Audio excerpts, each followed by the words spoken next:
Whenever the NHS is in the news, what's the first thing you hear about? It's usually money, right? Or politics. But today, we're going a lot deeper. We're going to ask what happens when a service that's supposed to be truly national starts to lose its way, and when the lines of who's actually responsible start to get blurry. So let's just start with this.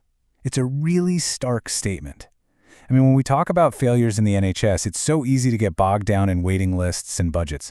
But this frames the problem on a whole different level. An unsafe system isn't just some management mistake. It's a breakdown of a core promise that was made to the public. So what's the common view then? When things really go wrong, when care feels unsafe, what's the story we're usually told? Well, you know the drill. The typical story points to administration. It's framed as, a management issue, a logistical problem that can be fixed with a new 5-point plan. But looking at it that way, it completely sidesteps the real underlying issue. It hides something way more important about what the NHS is actually meant to be. And that brings us to the deeper truth of all this. The problem isn't just about admin, it's about a constitutional duty. Let's break down exactly what that means. The NHS, it's not just a bunch of hospitals that happen to share the same logo. It was created by law as a single national public service. And its most basic, fundamental purpose, its constitutional duty, is to protect people. That is the absolute bedrock of the whole thing. Okay, and here's the key connection. Administration isn't some separate, boring thing that happens in an office. It's not just paperwork and spreadsheets. It's the very mechanism, the delivery system, for how that duty of protection actually reaches real people in their lives. So if the administration is broken, that duty isn't being met. Simple as that. And this is the absolute crucial point, the main takeaway. You cannot separate the two. A failure in administration is a failure of constitutional duty. And that one simple idea, well, it completely reframes the entire problem. So if this big constitutional duty exists, there has to be a way to enforce it, right? There must be some kind of power structure. So let's follow the paper trail and see where that power is supposed to be.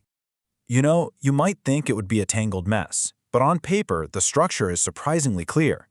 The law creates a pretty direct chain of command. You've got the Secretary of State, who has the power to direct NHS England. Then, NHS England has the legal power to step in and intervene when a local board is failing. The authority is all mapped out. So, after following that trail, the conclusion is actually pretty powerful. This system isn't missing anything. Responsibility exists. Authority exists. Duty exists. It's all there, written down in black and white, enshrined in law.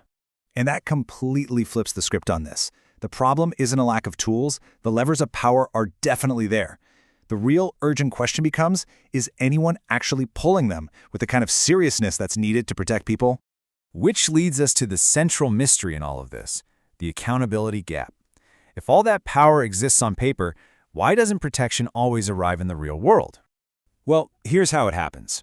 As these big public duties get fragmented and spread out across more and more different bodies, accountability starts to become a ghost. It gets so watered down, so diffused, that it basically just vanishes. It leaves this massive void where clear responsibility should be.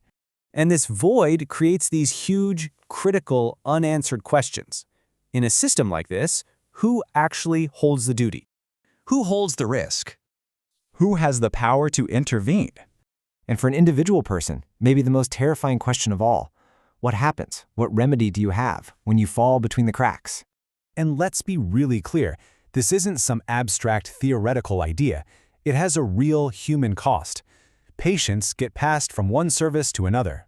Staff are put in impossible positions, asked to hold unsafe systems together, and it's children and families who end up carrying the consequences for years. Responsibility just circulates around and around the system, but protection never actually arrives. So where does all this leave us? After looking at the NHS through this constitutional lens, what's the final verdict? It would almost be comforting, in a strange way, if the answer was just that the system is broken, because nobody's responsible. But that is not the true scandal. Here it is, the final, really powerful thought. The true scandal is that responsibility exists, and still the suffering continues. The authority and the duty to act are right there, written into law, yet the harm goes on. That is the constitutional control gap, and it leaves us with one final urgent question. Why?